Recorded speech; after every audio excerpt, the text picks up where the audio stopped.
Hello friend, સ્વાગત છે તમારું રસોઈ વિથ આરવીના કિચનમાં। તો આજે આપણે બનાવીશું ખાંડવી। તો ખાંડવી બનાવવા માટે આપણે ચણાનો લોટ, દહીં, હળદર, મીઠું અને વઘાર માટે રાઈ અને તલ લીધા છે।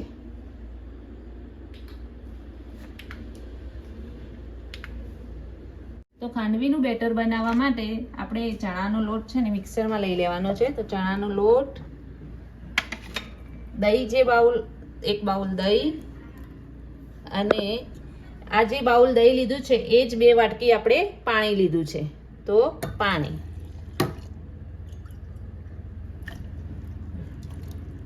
અને એમાં આપણે સ્વાદ મુજબ મીઠું,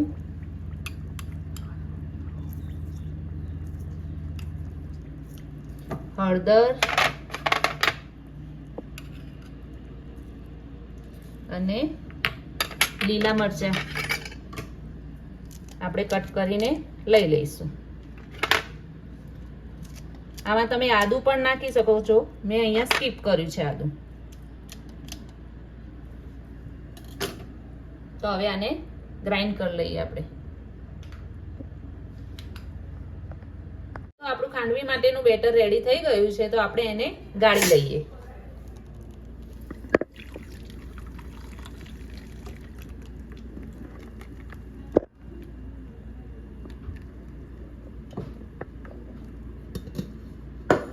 હવે તેને આપણે એક પેન મૂકીને પેનમાં નાખીને સતત હલાવતા જઈશું। અને આપણે પેન નોનસ્ટિકનું લેવાનું છે, તો નોનસ્ટિકમાં ચોટશે નહીં આપણું આ ખીરું। હવે આ ખીરા, તો આપણે ખાંડવીનું બેટર પેનમાં લઈ લીધું છે। હવે તેને સતત હલાવતા જવાનું છે, જ્યાં સુધી આ ખાંડવીનું બેટર એકદમ ઘટ ના થઈ જાય ત્યાં સુધી આપણે હલાવતા જઈશું। તો આપણું બેટર ઠીક થઈ ગયું છે, તો હવે આપણે એને ચેક કરી લઈએ। તો એક ચમચામાં આપણે લગાવીને ચેક કરી જોઈશું। આ ઠંડુ થાય પછી આપણે એને ચેક કરીએ।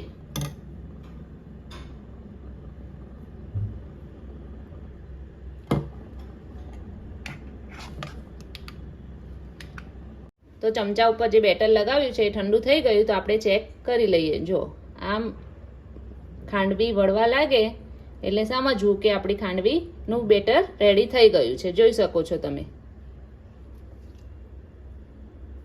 આપણું ખાંડવીનું બેટર રેડી થઈ ગયું છે, તો હવે એને આપણે પ્લેટફોર્મ કે થાળી ઉપર એકદમ પતલું લેયર આપણે પાથરી લઈશું।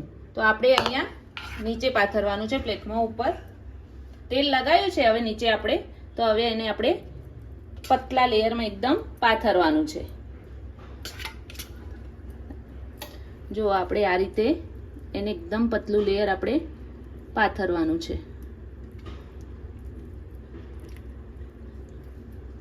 તો આપણે ખાંડવીનું બેટર પાથરી દીધું છે, જોઈ શકો છો કે આપણે બેટર પાથરી દીધું છે। હવે એકદમ ઠંડુ થઈ ગયું છે, તો આપણે ખાંડવીને રોલ વાળી લઈએ।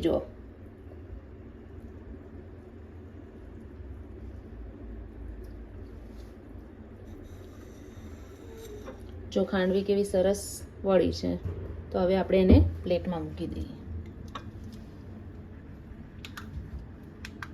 તો આપણી ખાંડવી રેડી થઈ ગઈ છે ને આપણી બધી ખાંડવી વાળી દીધી છે, તો હવે તેનો વઘાર કરી દઈએ। તો વઘાર માટે આપણે એક નાના વઘારિયામાં તેલ લઈ લઈશું,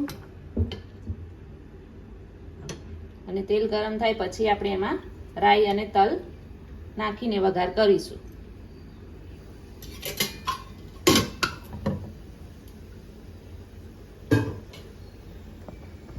તો આપણું તેલ ગરમ થઈ ગયું છે, તો આપણે રાઈ, તલ અને ગેસ બંધ કરી દઈશું, અને મીઠો લીમડો। હવે આ બધો વઘાર આપણે આ જે ખાંડવી વાળી છે તેના ઉપર આપણે નાખી દઈશું।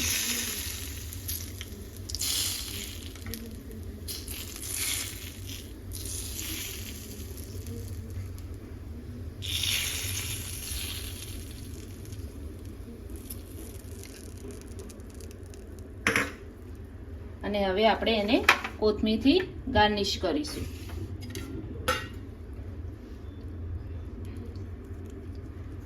તો તમને મારી આ રેસીપી પસંદ આવે તો કોમેન્ટમાં જરૂરથી જણાવજો અને લાઇક શેર અને સબસ્ક્રાઈબ કરવાનું ભૂલતા નહીં.